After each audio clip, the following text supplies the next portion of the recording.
욥기서 12장 1절부터 6절까지만 같이 읽습니다. 시작. 욥이 대답하여 이르되 너희만 참으로 백성이로구나. 너희가 죽으면 지혜도 죽겠구나. 나도 너희같이 생각이 있어 너희만 못하지 아니하니 그 같은 일을 누가 알지 못하겠느냐. 하나님께 불러아뢰어 들으심을 입은 내가 이웃에게 웃음거리가 되었으니 의롭고 온전한 자가 조롱거리가 되었구나.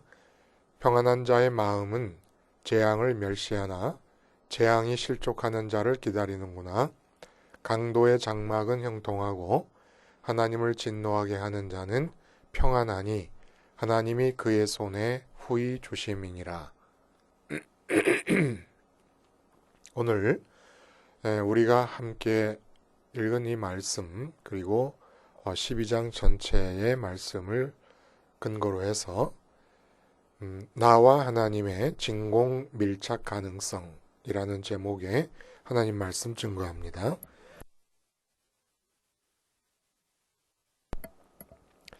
나와 하나님의 진공 밀착 가능성. 여러분, 요즘은 우리 일반 가정에서도 진공 밀폐 포장을 아주 생활화하면서 살고 있습니다. 이제 계절이 바뀔 때마다 이불을 간수해요. 그렇죠? 겨울에 덮던 이불을 장롱에 집어넣습니다. 그런데 부피가 너무 커요. 그래서 가만히 보니까 저희 집사람이 어디서 그런 간단한 기구를 구입해가지고 비닐 속에다가 이불을 넣고 이불 비닐 한쪽에 보면은 주둥이가 하나 있어요. 그 주둥이에다가 기계에 파이프를 대고 그 기계를 스위치를 올리면 공기가 싹 빨아져 나가면서 진공 상태가 되고 밀착하게 됩니다. 그러면은 한아름 되었던 겨울 이불이 정말 좀 과장을 하면 종이 한 장처럼 얇아지고 보관하기가 쉽게 됩니다. 그리고 음식 같은 것도 진공 포장을 해서 보관을 하면 공기가 들어가 있지 않고 산화작용이 일어나지 않으니까 오래 보관할 수 있게 됩니다. 참 신기해요. 그 이불이 납작해져 가지고 정말 빈틈없이 이 비닐 용기와 이불이 밀착되는 그 상태를 딱 보면은 얼마나 저는 신기했는지 몰라요. 하나님과 우리가 이렇게 밀착할 수 있다면 얼마나 좋겠느냐라는 겁니다. 어떤 문제가 있더라도 하나님과 이렇게 진공 밀폐 포장에서 일어나는 것처럼 진공 밀착이 될 수가 있다 그러면 걱정할 거 없죠. 예를 들어 돈 문제가 생겼다 그러면 우리는 자꾸 우리 마음이 돈 문제와 밀착을 하게 됩니다. 이게 이제 우리가 불행의 함정을, 불행의 구덩이를 벗어나지 못하는 이유가 되는 거예요. 건강 문제가 있다 그러면 우리 마음이 건강 문제와 밀착이 돼버리는 거예요.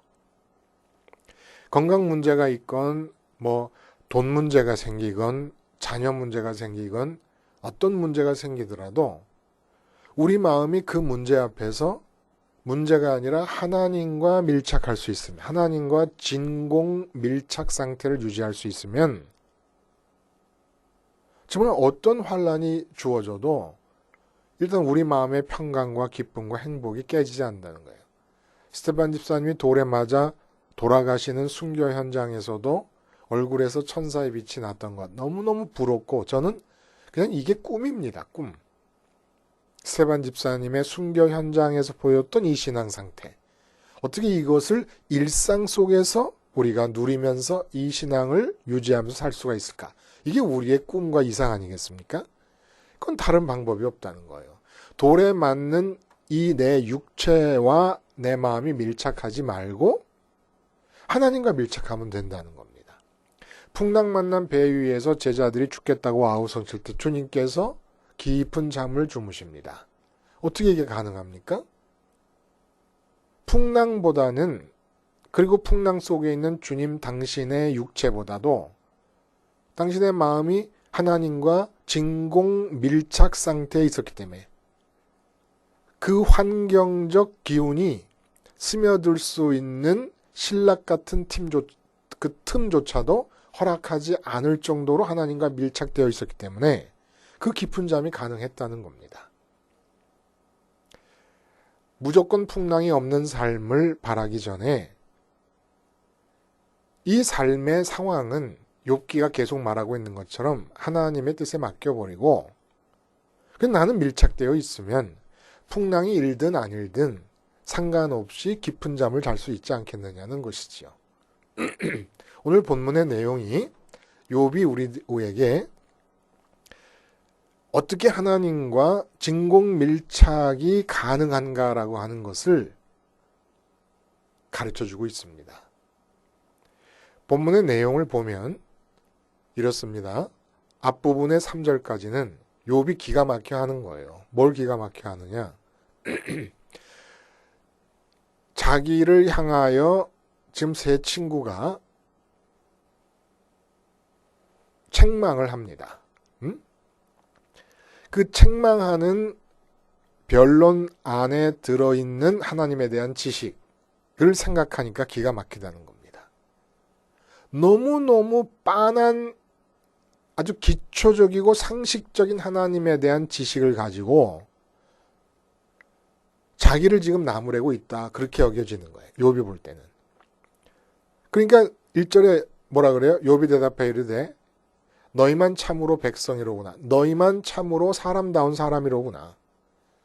그래서 너희가 죽으면 지혜도 죽고 없겠네. 이건 풍자적으로 말하는 거예요. 응?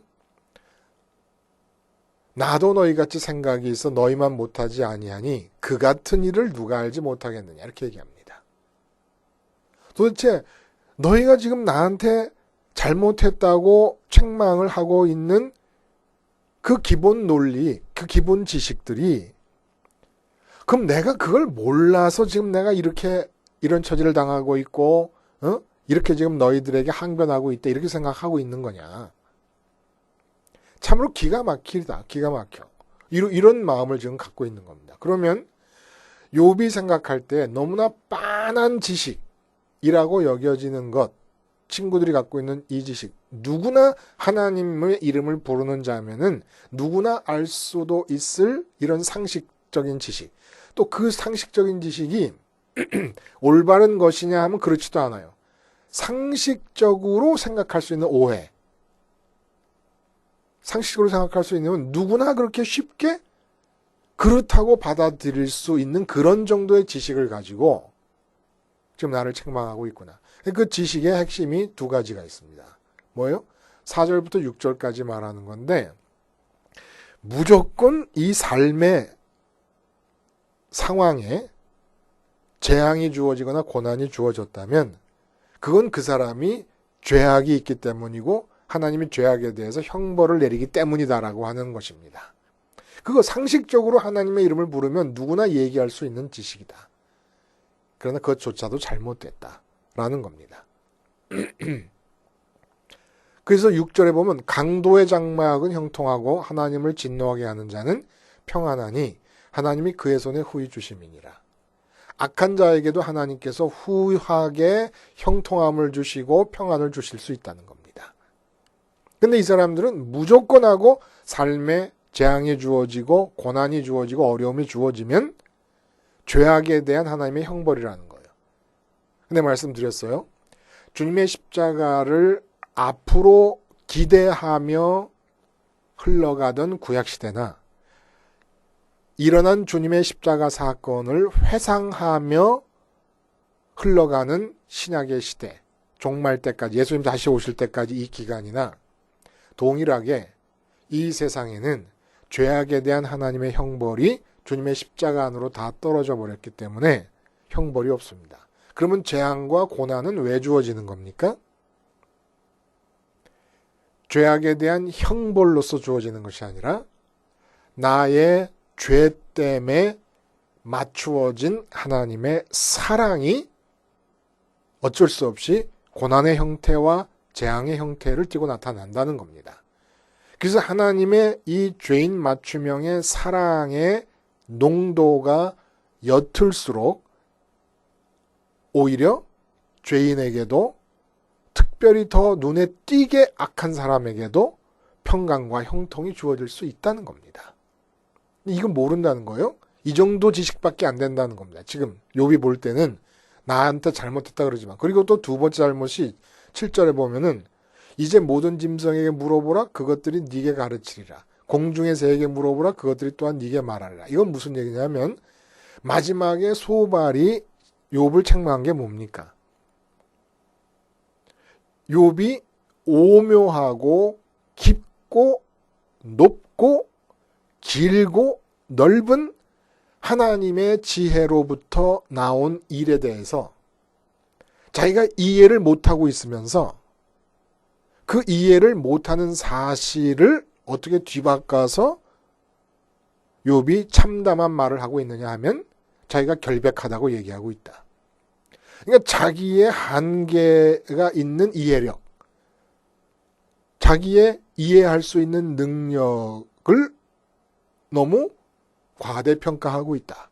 이런 비난을 했던 겁니다. 이 마지막 소발의 말을 받아서 나머지 내용을 13절부터 마지막까지 하고 있는데 우리가 언뜻 보기 이해가 안 가는 것은 13절부터는 갑자기 하나님의 깊은 지혜를 욥의 이해력이 따라가지 못한다라고 얘기한 소발의 얘기에 대해서 하나님의 오묘하심을 아는 정도의 지식은 삼라만상, 짐승 한 마리 붙잡고 가만히 들여다봐도 하나님의 지혜가 참 오묘하다는 걸 알 수가 있고, 공중에 나는 새 한 마리 잡아다가 가만히 들여다봐도 하나님의 지혜가 무한하시고 오묘하시다는 건 다 알 수가 있다. 그 새들의 날개의 색깔이며 깃털이며 그 눈동자며 불이며 발톱이며 발이며 이게 어떻게 이렇게 만들어질 수가 있냐는 겁니다. 응? 곤충 한 마리를 잡고 봐도 하나님의 오묘하신 지혜는 알 수가 있다. 그런 얘기를 한 거예요. 그리고 나서 그렇게 지혜 얘기, 이해력의 얘기를 하다가 갑자기 하나님의 주권에 관한 얘기를 합니다. 여기에 욥의 천재적 영성이 나타나는 거예요. 자, 이제 이 얘기를 하고 마칩니다. 도대체 욥의 천재적 영성이 뭐냐? 오묘한 지혜를 갖고 깊고 높고 넓고 긴 그 하나님의 지혜에서 나오는 모든 일들을 우리가 다 이해할 수 없다는 것은 자명한 일이다. 누구나 다 알 수 있는 일이다. 그런 정도를 내가 모르고 있기 때문에 지금 문제가 되는 게 아니다라는 겁니다. 그러면 하나님의 지혜가 오묘하고 깊으니까 우리의 이해력이 따라갈 수 없으니까 하나님과 우리 사이에는 천상 어쩔 수 없이 간격이 벌어지게 됩니다. 그러니까 예를 들어 그런 거죠. 아버지와 3살짜리 아들이 같이 걸어갈 때 아버지의 걸음을 쫓아갈 수가 없으니까 손 붙잡고 달랑달랑 들고 가지 않으시면 이 3살짜리 아들이 아버지의 걸음을 따라잡을 수가 없는 겁니다. 그러니까 뱁새가 황새 쫓아가는 격이 된다는 거예요. 그러니까 하나님과의 관계가 벌어진다는 거죠. 그러니까 무슨 얘기냐면 하나님의 지혜와 인간의 지혜의 차이를 얘기한 소발의 얘기에 대해서 그런 이성과 합리성과 어떤 깨달음의 문제를 욥은 관계의 문제로 바꿔서 이해를 하는 거예요. 그리고 이해가 떨어진다는 것은 이해력이 떨어진다. 하나님의 하시는 일에 대한 이유를 파악할 수 없을 만큼 이해가 떨어진다는 것은 하나님과 간격이 생길 수밖에 없다는 얘기인데 나는 너희들이 알지 못하는 너희들이 쫓아올 수 없을 만큼 하나님과 밀착관계를 유지하고 있다. 하나님과의 밀착관계는 하나님의 오묘하신 지혜를 깨달을 수 있는 이해력이 있을 때에 밀착이 이루어지는 게 아니라는 겁니다. 그러니까 쉽게 말하면 이런 거예요. 하나님이 하시는 일에 대해서 이해하려 하지 말고 하나님과 무조건 밀착 관계를 유지하라는 겁니다. 진공 밀착 관계를 유지하라는 거예요. 그러면 이해할 필요 없다는 거예요. 하나님과 붙어 있는 상태이기 때문에, 하나님과 밀착되어 있기 때문에 무슨 그것이 옳고 그르고 뭐 왜 이렇게 하시느냐 안 하시느냐 이런 것을 따질 필요도 없다는 겁니다. 욥은 지금 그런 관계를 유지해 왔다는 얘기를 지금 하고 있는 거예요. 근데 주권 얘기를 합니다. 주권 얘기.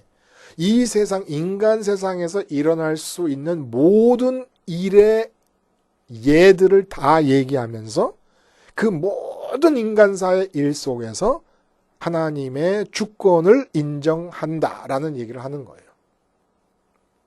말이 이게 좀 어렵지 않으시죠? 예? 오늘 본문의 내용이 오묘하신 하나님, 지혜에 무한하신 하나님, 그분이 우리의 삶을 이끄실 때 우리는 왜 그러시는지 이해를 못하기 때문에 우리가 하나님이 하시는 일을 이해 못할 때 하나님과 간격이 벌어질 수밖에 없지 않느냐는 얘기예요. 응?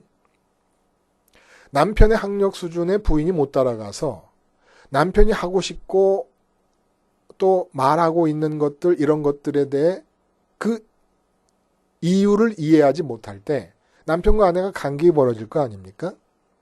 그러니까 욥은 소발이 한 말에 대해서 이렇게 받아들이는 거예요. 네가 이해력이 없다.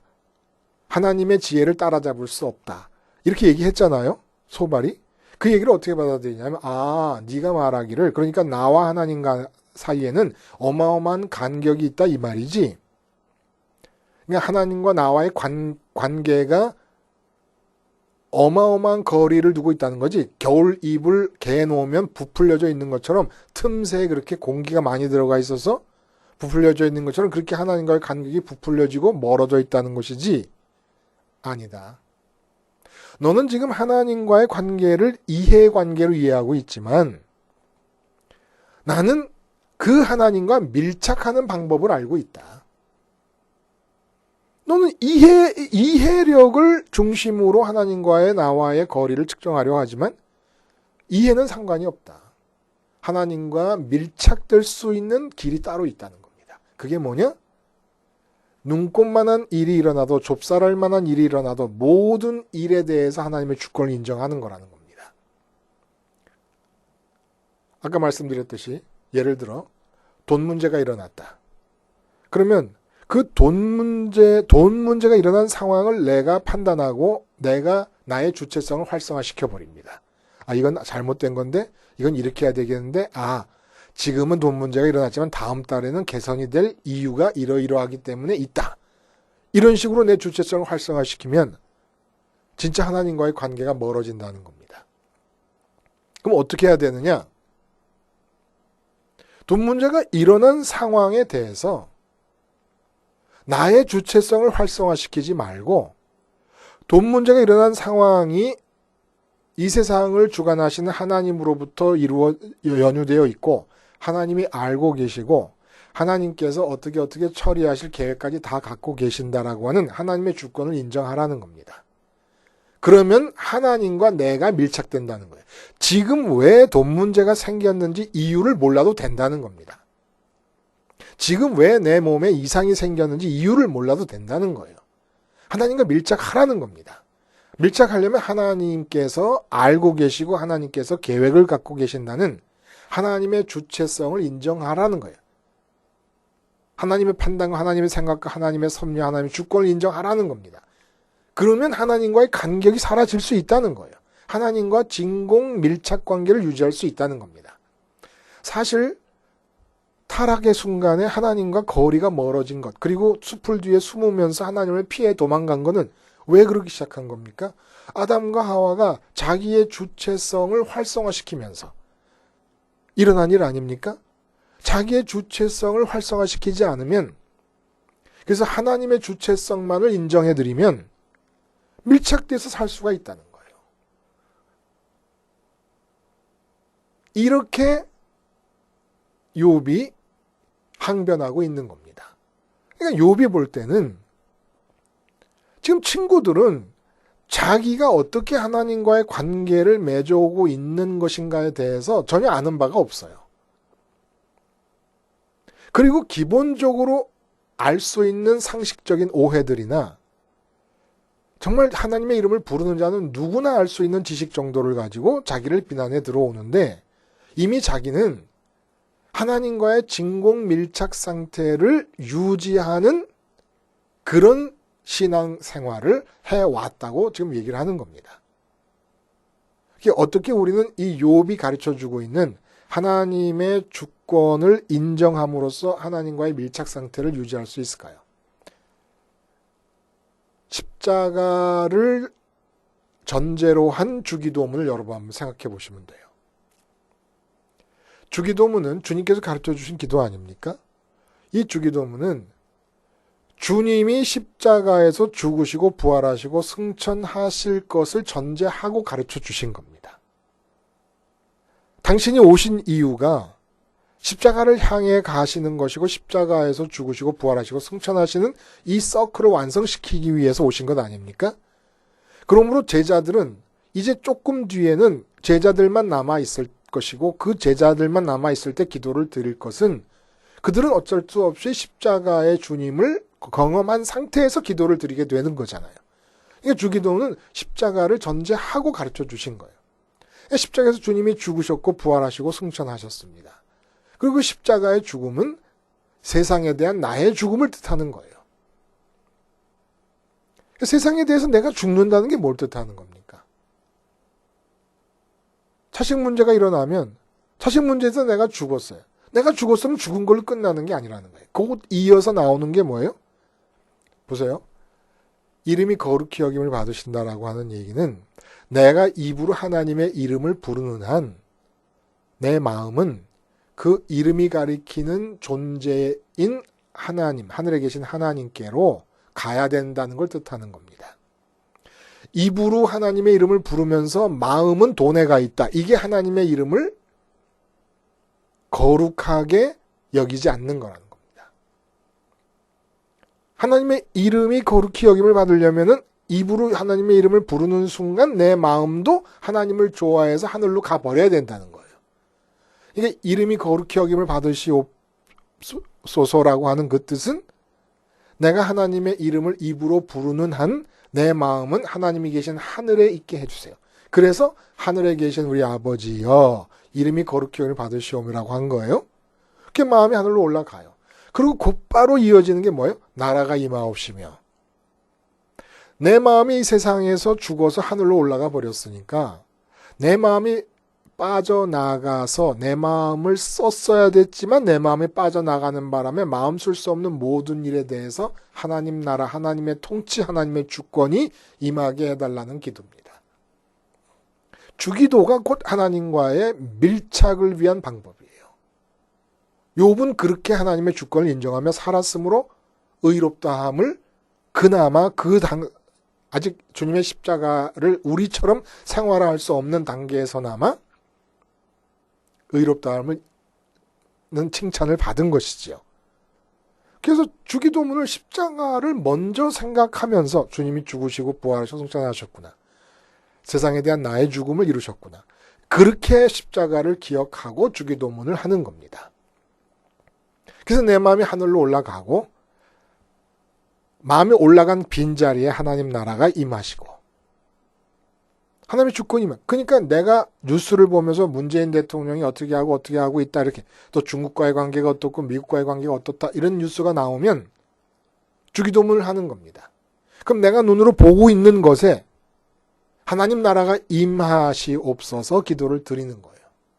그 뜻이 하늘에서처럼 땅에서도 이루어지라는 얘기는 눈으로 보고 귀로 듣고 손으로 만질 수 있는 것들 중에서 내 몸이 움직여져야 되고 내 입이 말해야 되는 것들이 있다면 하나님 나를 장갑 삼아서 이루어 주시옵소서. 이 밀착 형태라는 거예요. 이 기도를 생활 속에서 3, 4초, 5초면 다 할 수가 있습니다. 끊임없이 반복하는 거예요. 하여간 나의 주체성이 활성화되잖아요. 묻던 문제든지 어떤 사람 앞에서든지 내 판단이 활성화되는 나의 주체성이 활성화되는 일어나면 공기가 들어가서 부풀려지는 것처럼 하나님과의 관계가 벌어지게 되어 있습니다.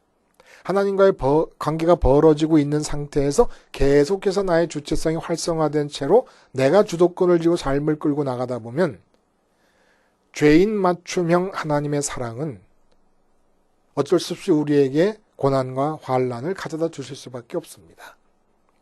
빨리 밀착되게 하시려고, 빨리 하나님의 주체성 앞에서 나의 주체성을 십자가에서 죽게 하시려고 하나님이 원하시는 것이 뭡니까? 바로 모든 순간에 하나님의 주체성만을 활성화시키고 나의 주체성을 십자가에서 죽임으로써 하나님과 나의 사이가 진공 밀착의 상태가 되시기를 원하시는 겁니다. 그러면 다 하나님께서 해 나가신다는 것이죠. 기도하시겠습니다. 하나님 아버지, 십자가를 먼저 기억해내고 주기도문을 생활 속에서 반복함으로써 욥과 같이 하나님과의 관계가 진공 밀착의 상태로 유지될 수 있게 하여 주시옵소서. 그래서 주님처럼 죽을 수밖에 없을 무서운 풍랑 속에서도 깊은 잠을 자고 돌에 맞아 죽는 순간에서조차도 대적들을 향하여 용서의 기도를 빌 수 있는 스테반의 신앙이 우리의 신앙이 되게 하여 주시옵소서. 예수님의 이름으로 기도하옵나이다. 아멘.